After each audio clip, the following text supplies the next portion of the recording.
सीने पे बलगम जमा हुआ है, बार बार खांसते हैं, तरह तरह की दवाइयाँ खा ली लेकिन वो बलगम निकलकर बाहर नहीं आता। तो मैं आज आपको एक ऐसा देसी तरीका, देसी टोटका बताने वाला हूँ जो अगर आपने 3-4 बार भी यूज़ कर लिया तो आपके सीने पर जमा हुआ बलगम बिल्कुल बाहर आ जाएगा और आपकी खांसी भी लगभग बंद हो जाएगी। दोस्तों, इस वीडियो को ज़्यादा से ज़्यादा शेयर करें ताकि लोग ज़्यादा से ज़्यादा इसका फ़ायदा उठा सकें। आपको करना क्या है, 2 पान लेने, पान जो पान खाते हैं, 2 पान के पत्तों को 2 कप पानी में उबालिए।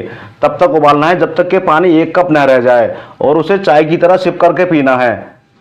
हफ्ते में 3 बार ये करें। उसके बाद आप देखेंगे आपके सीने के जमा हुआ बलगम, रेशा, जो भी कोई परेशानी है सब निकल कर बाहर आ जाएगा और आपकी खांसी भी बंद हो जाएगी। इस वीडियो को ज़्यादा से ज़्यादा शेयर करें ताकि लोग ज़्यादा से ज़्यादा फ़ायदा उठा सकें।